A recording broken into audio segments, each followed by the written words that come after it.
Hello everyone. I hope all of you are well. I'm going to start the new chapter of your chemistry, which is chapter 6, changes around us. We are going to read in this chapter. We are going to read about the different changes around us. हमारे आसपास हम इतने सारे changes देखते हैं, like food, cooking of food, boiling of water, and इसके अलावा हम अपने आसपास देखें तो there are numerous changes like tearing of paper, melting of wax, burning of wax. All these changes we see around us. Even the rotation of earth का rotation होता है, जिसकी वजह से हमारा क्या होता है, डे एंड नाइट में ऑल्ट्रेशन होता है, डे एंड नाइट चेंज होता है. So there are numerous changes that we see around us. जैसे कि अगर हम बात करें germination of seed, germination of seed is also a change. हम क्या करते हैं, हम सॉइल में एक सीड को सो करते हैं, वो सीड जर्मिनेट होने के बाद क्या करता है, एक न्यू प्लांट का फॉर्मेशन करता है, एक न्यू प्लांट को डेवलप करता है. ऐसे ही अगर हम एक कैंडल को बर्न करें, अगर हम कैंडल को बर्न करते हैं तो वो कैंडल का वैक्स मेल्ट हो जाता है. बर्न करने के बाद वो हमें हीट एंड लाइट एनर्जी का प्रोडक्शन करता है. उसके अलावा अगर हम देखें तो रोटेशन ऑफ अर्थ नहीं, alteration of days and night, alteration of day and night. And ये ऑल्ट्रेशन किस वजह से होता है, अगर हम डे एंड नाइट में ऑल्ट्रेशन की बात कर रहे हैं तो जो हमारा ऑल्ट्रेशन होता है वो ऑल्ट्रेशन किसकी वजह से होता है, ऑल्ट्रेशन होता है due to the rotation of earth का अपने एक्सिस पे रोटेट होने की वजह से वो क्या करती है, डे एंड नाइट में ऑल्ट्रेशन क्रिएट होता है. एंड मेजरली हम अपने आसपास क्या देखते हैं, चेंजेस इन वेदर कंडीशन में कितना ज़्यादा चेंज आता है. भाई अगर हमारा अभी समर सीजन चल रहा है या फिर हमारा रेनी सीजन चल रहा है, फिर हमारा विंटर सीजन स्टार्ट होता है, या फिर हमारे जो सीजन चेंज होते हैं. अगर हम बात करें सीजन चेंज की, मतलब कभी हमें सर्दी लगती है, कभी हमें गर्मी लगती है. So there are different season change also. So अगर हम इन सब चेंजेस की बात करें, हमारे आसपास हमारे अराउंड जितने सारे चेंजेस हैं, उन सब चेंजेस का कहीं ना कहीं कोई ना कोई कॉज होता है. Like alteration of day and night का कॉज हमने क्या कहा, रोटेशन ऑफ अर्थ. वेदर में जो चेंज आता है, वो किस वजह से आता है, हीट ऑफ द सन की वजह से चेंज आता है. भाई सन की हीट जितनी हमें मिलेगी उसके अकॉर्डिंगली हमारा जो वेदर है वो चेंज होता रहता है. सो अकॉर्डिंगली हमारे बहुत सारे डिफरेंट चेंजेस हमें अपने आसपास देखने को मिलते हैं. There are many more changes that we see around us.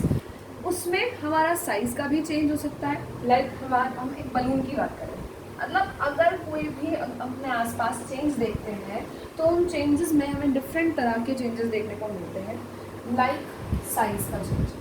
I have a balloon, मेरे पास एक बलून था, मैंने उसको फिल करना स्टार्ट किया, उसमें एयर ब्लो करना जब स्टार्ट किया, उसका साइज़ इतने से क्या हो गया, उसका साइज़ इतने से इतना इंक्रीज हो गया. दैट मीन्स यहाँ क्या हो रहा है, साइज़ में चेंज हो रहा है. सेकेंडली हम क्या कर सकते हैं, हमारे पास जो बलून है हम उसको स्क्वीज अपने हैंड से जब उसको हम प्रेस करेंगे, दबाएंगे, तो वो क्या होगा, उसका शेप चेंज हो सकता है, साइज़ चेंज हो सकता है, हम उसका शेप भी चेंज कर सकते हैं. शेप चेंज करने के अलावा अगर हम पोजिशन की बात करें, हम पोजिशन भी तो चेंज कर सकते हैं. लाइक मेरे पास ये मार्कर अभी इस पोजीशन पे है, मैंने इसको क्या किया, इसको यहाँ से इस पोजीशन पे मूव करा दिया, तो हम क्या कर सकते हैं, पोजीशन को भी चेंज कर सकते हैं. इसके अलावा अगर हम बात करें तो कलर ऑफ द सब्सटेंस भी चेंज होता है, सब्सटेंसेस का कलर भी चेंज हो सकता है. लाइक अगर हम आयरन को हीट करते हैं तो आयरन हीट करने पर कैसा कलर का हो जाता है, रेड कलर में हो जाता है, रेड कलर में कन्वर्ट हो जाता है. उसके अलावा अगर हम देखें तो we can change the state of the, मतलब ये सब चेंजेस हैं जो हम अपने आसपास देखते हैं.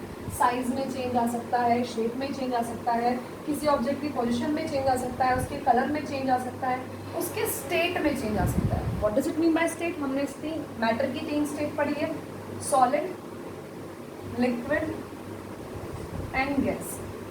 तो अगर हम बात करें वाटर की, हमारे पास वाटर है, हम उसको फ्रीज करके सॉलिड फॉर्म में कन्वर्ट कर सकते हैं, आइस बना सकते हैं. हम एट द सेम टाइम अगर हम चाहें वाटर को फ्रीज ना करके हम उसको बॉयल करके गैसियस फॉर्म में भी कन्वर्ट कर सकते हैं.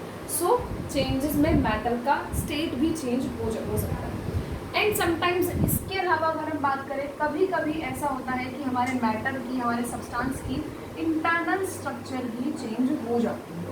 इंटरनल स्ट्रक्चर चेंज होने के example like cooking of food.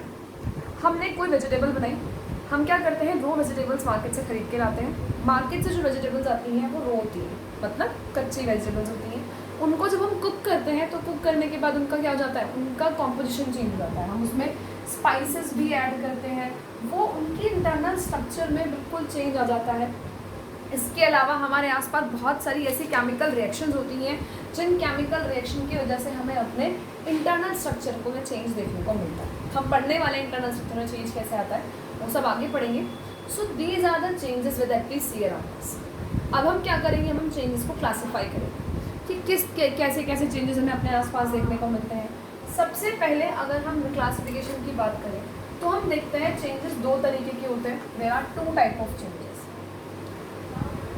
Changes are of two types.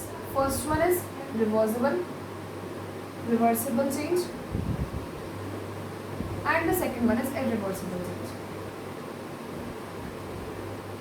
दो तरह के चेंजेस हमें देखने को मिलते हैं, reversible change and irreversible. Reversible changes are those changes that can be reversed. वो चेंजेस जिनको हम रिवर्स कर सकते हैं, जिनको हम, जैसे हमने क्या किया, एक बलून है उसको मैंने प्रेशर लगाया, उस पर अपने हैंड से उसको स्क्वीज आउट कर लिया, फिर जैसे ही हैंड रिमूव किया उसका जो शेप था वो रिगेन कर लिया उसने, तो क्या हुआ, वो चेंज कैसा हुआ, रिवर्सिबल हुआ। मैंने उसका शेप चेंज किया था, लेकिन जैसे ही मैंने वो फोर्स हटाया, जैसे ही मैंने वो प्रेशर हटाया, वैसे ही बलून अपनी शेप को रिगेन कर लेता है, अपनी वापस ओरिजिनल शेप में आ जाता है। तो ऐसा चेंज जो कि रिवर्सिबल हो, नेचर में कैसा हो, रिवर्सिबल। रिवर्सिबल का मतलब that can be reversed, that can be reversed.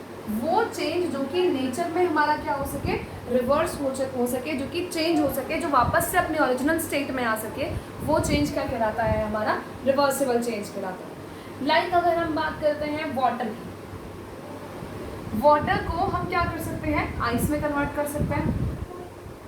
हमने वाटर को आइस में कन्वर्ट किया, क्या हम आइस को वाटर में कन्वर्ट नहीं कर सकते, बिल्कुल कर सकते हैं। हमने वाटर को जब हमने फ्रीज किया तो वो क्या हो गया, आइस में कन्वर्ट किया।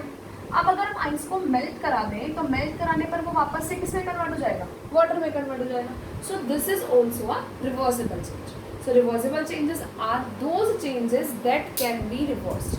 वो चेंजेस जो कि हमारे रिवर्स हो सकते हैं, जो कि हमारे वापस से अपने ओरिजिनल स्टेट में आ सकते हैं, वो चेंजेस हमारे क्या कहलाते हैं, all those changes are known as reversible change. Keep it in mind, melting of wax is a reversible change. Melting of wax is a reversible change. इसको मैं डिस्कस करूँगी कि melting of wax कैसे reversible change है। पहले हम irreversible को समझ लेते हैं, उसके बाद हम इस पर आएंगे, ठीक है। इरिवर्सिबल चेंज क्या होता है, इरिवर्सिबल चेंज, अब मैंने कहा reversible are those that can be reversed, जिनको हम ओरिजिनल स्टेट में वापस ला सकते हैं, वो हमारे कहलाते हैं reversible change. But those changes that can not be reversed, वो चेंजेस जो कि रिवर्स नहीं किए जा सकते, that can not be reversed, are known as irreversible changes. Like मेरे पास एक बलून है, मैंने क्या किया था, बलून को जब हमने अपने हैंड से प्रेस किया था तो क्या हुआ था, जैसे ही हैंड हटाया वो अपने ओरिजिनल पोजीशन पे आ गया, ओरिजिनल पोजीशन को रीगेन कर लेता है।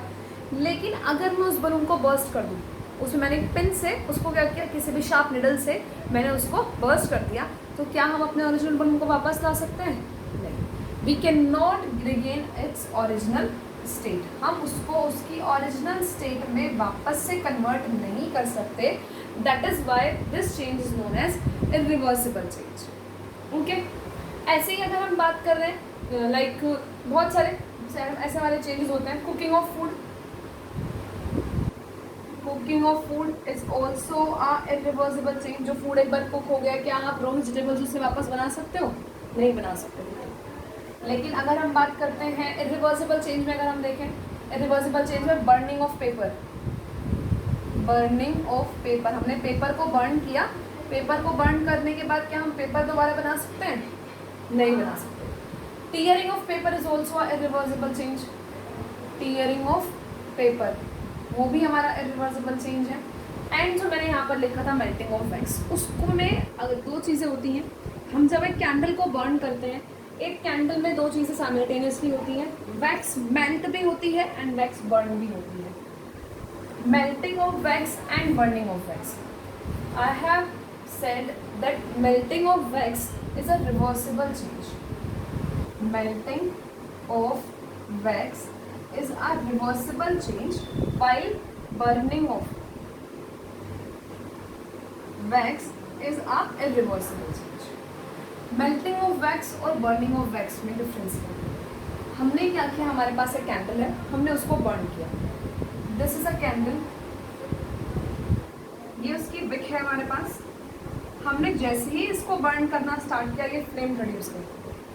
होता क्या है, ये जो हमारे पास सॉलिड वैक्स है वो सबसे पहले इसके आसपास लिक्विड स्टेट में कन्वर्ट होती है। देन वो लिक्विड से वापस किसमें, ये जो लिक्विड है वो कौन एब्जॉर्ब कर लेता है, ये जो विक है हमारी कैंडल विक, इसको एब्जॉर्ब कर लेती है। और एब्जॉर्ब करने के बाद होता क्या है, पहले देखो क्या हुआ, ये जो हमारी वैक्स थी सॉलिड वैक्स, वो किस में कन्वर्ट हुई, मेल्ट हुई, वो लिक्विड स्टेट में कन्वर्ट हुई। फिर क्या हुआ, विक ने उसको एब्जॉर्ब किया। तो यहाँ पर क्या हुआ, सॉलिड वैक्स का किस में कन्वर्ट होना, लिक्विड वैक्स में कन्वर्ट होना, वो तो कहलाता है melting of wax. That can be reversed. आपके पास जो लिक्विड वैक्स है, आप उसको वापस से अगर फ्रीज करते हो, वापस उसको कूल करते हो, तो वो किस में कन्वर्ट हो जाएगा, वापस सॉलिड वैक्स में कन्वर्ट हो जाएगा। तो ये तो हमारा हो गया reversible change, and this is melting of wax. Burning of wax क्या है, बर्निंग ऑफ वैक्स में होता ये है, विक ने जो लिक्विड वैक्स को एब्जॉर्ब किया है वो वेपर में कन्वर्ट होती है। ये जो लिक्विड वैक्स है वो किस में कन्वर्ट होगी, वेपर में कन्वर्ट होगी। और वो वेपर्स फायर कैच करने के बाद, फायर को लेने के बाद किस में कन्वर्ट हो जाती है, हीट एंड लाइट में कन्वर्ट हो जाती है। एंड एक बार वो कन्वर्ट हो गई, हम उसको वापस से उसके ओरिजिनल स्टेट में नहीं ला सकते। So burning of wax is a irreversible change, while melting of wax is a reversible change. So दो तरह के चेंजेस होते हैं हमारे, एक रिवर्सिबल और एक irreversible. Reversible that can be reversed, and irreversible that cannot be reversed. वो चेंजेस हम रिवर्स नहीं कर सकते, वो इरिवर्सिबल। उसको रिवर्स किया जा सकता है, that is reversible. I hope you get the point. Next we are going to discuss what are physical and chemical changes. दो तरह के changes, reversible, irreversible. उसके बाद दूसरी कैटेगरी हमारी आती है physical and chemical changes. ये जो हम कैटेगरी डिवाइड करते हैं physical and chemical changes की, वो इस बेसिस पे डिवाइड करते हैं कि चेंज होने के बाद क्या हमारा नया सब्सटेंस फॉर्म हो रहा है या नहीं हो रहा है। चेंजेस हमारे फर्दर दो कैटेगरीज में डिवाइड किए जाते हैं। First one is physical change and the second one is chemical change.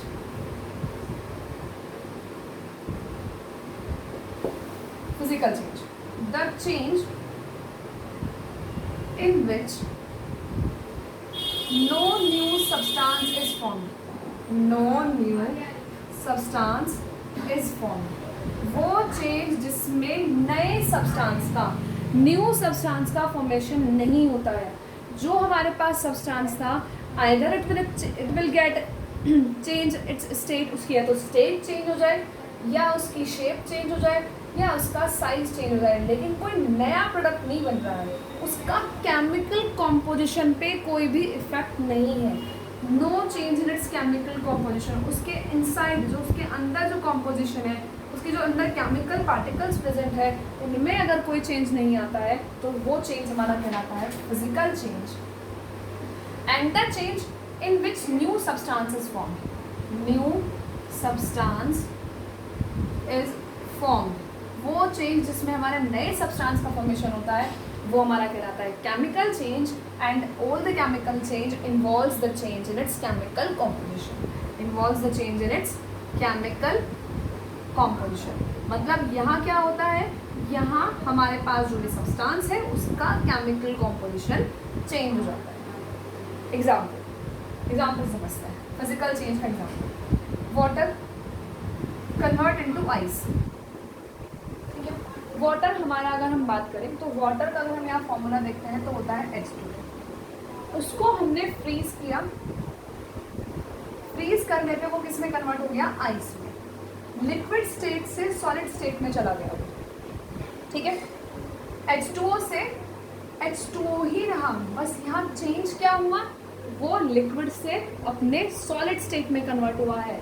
और ये जो चेंज है, क्योंकि यहाँ कोई नया सब्सटेंस नहीं बनता है, नया सब्सटेंस नहीं है कुछ, वाटर से आइस बना है, वाटर ही था पहले, अभी भी वो वाटर ही है, बस उसने अपना स्टेट चेंज कर लिया है, वो लिक्विड से सॉलिड स्टेट में आ गया है, कोई नए सब्सटेंस का फॉर्मेशन नहीं हुआ है। That is why this change is known as a physical change.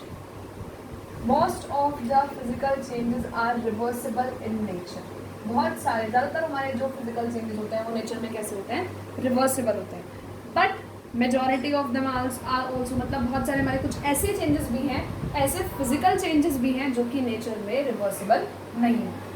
Example, अगर हम बात करें टीयरिंग ऑफ पेपर की, किसकी बात करें, अगर हम टीयरिंग ऑफ पेपर की बात करें, हमने एक पेपर लिया, उसको टीयर कर दिया अच्छे से। एक पेपर है हमारे पास, हमने उसको टीयर किया, तो क्या आप उससे ओरिजिनल पेपर वापस से ऑब्टेन कर सकते हो?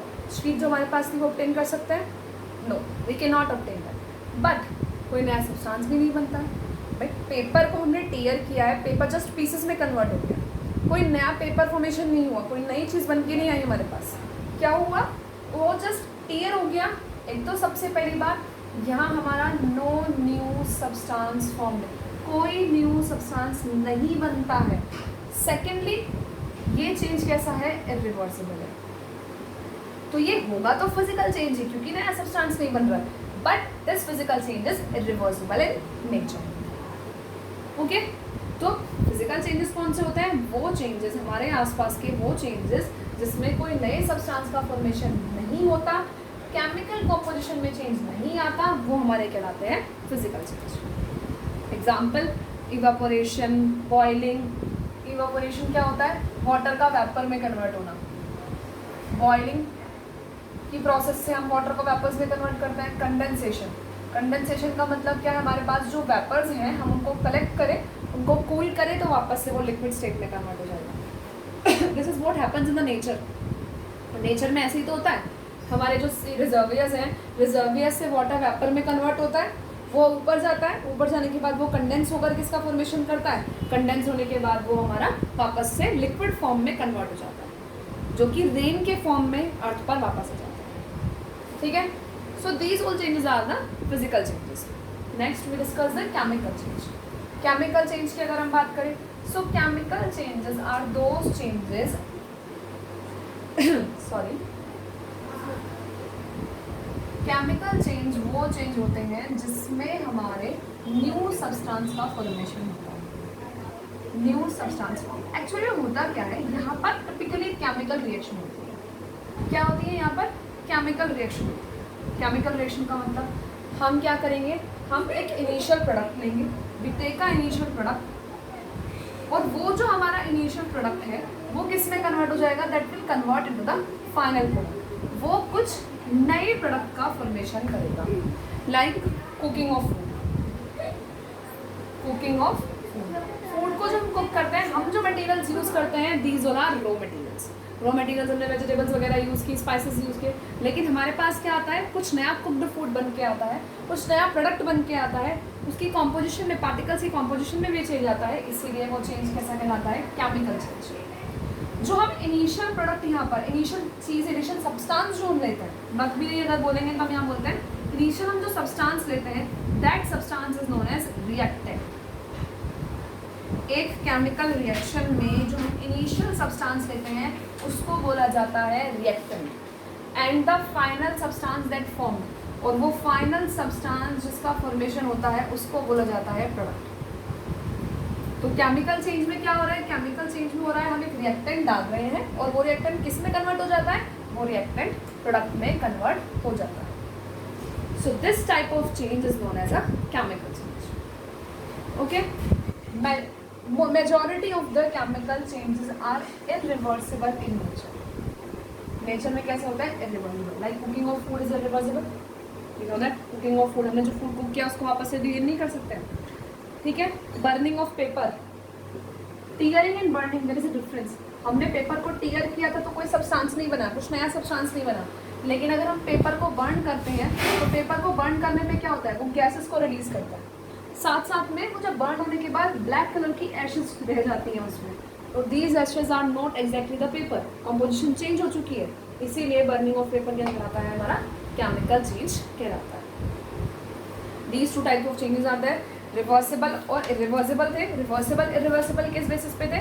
Reversible and irreversible changes are those changes that, reversible जो रिवर्स किया जा सके, जिसको वापस से चेंज कर सकते हैं, एंड इरिवर्सिबल जिसको चेंज ना कर सकते। फिर हमने फिजिकल केमिकल चेंज में कैटेगराइज किया। फिजिकल चेंजेस कौन से चेंजेस होते हैं? Physical changes are those changes that can be that will not form a new substance. Simple सी बात है, जो नए सब्सटेंस का फॉर्मेशन नहीं कर रहा है वो फिजिकल चेंज है। एंड केमिकल चेंज कौन सा है? वो एक प्रोसेस, वो एक चेंज जो कि नए सब्सटेंस का फॉर्मेशन करता है, वो क्या कहलाता है? केमिकल चेंज कहलाता है। एक रिएक्शन देख लेते हैं, सिंपली कोई भी रिएक्शन देखते हैं, लाइक वॉशिंग सोडा। हमारे पास हम एक चीज़ समझते हैं, कभी कभी सब्सटेंसेस को मिक्स करने पे भी चेंजेस क्रिएट होते हैं। हमने दो सब्सटेंस मिक्स किए, जैसे मैंने वाटर और शुगर मिक्स किया, ठीक है। एक बार मैंने वाटर शुगर मिक्स किया, एक बार मैंने क्या किया, वाटर या फिर वॉशिंग सोडा और लाइम जूस को मैंने मिक्स किया। Washing soda and lime juice. यहाँ क्या होता है, जब हम वाटर और शुगर को मिक्स करते हैं तो वो एक सॉल्यूशन का फॉर्मेशन करता है। हमारे पास क्या मिलता है, हमें शुगर सॉल्यूशन ऑब्टेन होता है। यहाँ भी कुछ ऐसा ही होता है, जब वॉशिंग सोडा और लाइम जूस को मिक्स किया जाता है तो वो किसका फॉर्मेशन करता है? वो हमारा क्या करेगा, वो हमारा CO2 का फॉर्मेशन करता है, कार्बन डाइऑक्साइड। साथ में और सब्सटेंसेस भी बनते हैं, मेन चीज़ हमारी CO2 लिख लेता है। इन दोनों चेंजेस में अगर हम देखें, हमने इनिशियली लिया कुछ और था, हमें ऑब्टेन कुछ और होता है। हमने लिया वॉशिंग सोडा और लाइम जूस था, बट हमें ऑब्टेन क्या हो रहा है, कुछ नया सब्सटेंस बन के आ रहा है। So these are the chemical change. But अगर मैं क्या करूँ, वाटर को मैंने हीट किया तो वो किस में कन्वर्ट हो गया? वेपर में कन्वर्ट हो गया। अगेन मैं उसको कूल करूँगी तो वो किस में कन्वर्ट हो जाएगा? वाटर में कन्वर्ट हो जाएगा। तो ये चेंज कैसा है? This is physical change. ये चेंज कैसा है हमारा? फिजिकल चेंज है। क्यों? क्योंकि यहाँ पे क्या हो रहा है, जस्ट स्टेट में चेंज आ रहा है। यहाँ पर भी H2O है और यहाँ पर भी H2O है, कोई नए सब्सटेंस का फॉर्मेशन नहीं हो रहा है। That is why this kind of change is known as a physical change. ऐसे ही rusting of iron. Rusting of iron की अगर हम बात करें, अगर हम आयरन को एयर और मॉइस्चर के कांटेक्ट में, रस्टिंग ऑफ आयरन, अगर हम आयरन को किसके कांटेक्ट में, मॉइस्चर एंड एयर के कांटेक्ट में एटमॉस्फेयर में छोड़ दें तो उस पर क्या होता है, उस पर ब्राउन कलर की लेयर बन जाती है, which is called as rust. यहाँ क्या होता है, आयरन पर रस्ट का फॉर्मेशन हुआ, क्योंकि अब ये जो रस्ट फॉर्म हुई है ये केमिकल कंपाउंड बनता है, केमिकल ही प्रिपेयर होती है, केमिकल रिएक्शन की वजह से बनती है, इसीलिए ये चेंज कैसा चेंज कहलाता है, केमिकल चेंज कहलाता है। And along with that this change can not be reverse. हम इसको वापस से रस्ट को रिमूव नहीं कर सकते, एक बार रस्ट लग गई तो लग गई। हाँ, पहले आयरन को प्रिवेंट कर सकते हैं, there are several methods to prevent iron from rust, that is other thing. But यहाँ पर चेंज कैसा है हमारा, ये chemical change. I hope you get all the points, what are the different changes. Read your book carefully because there are many more examples in your book. ये कुछ certain examples थे physical chemical change के, reversible irreversible change के. This is the whole chapter and please read the book carefully. Thank you so much.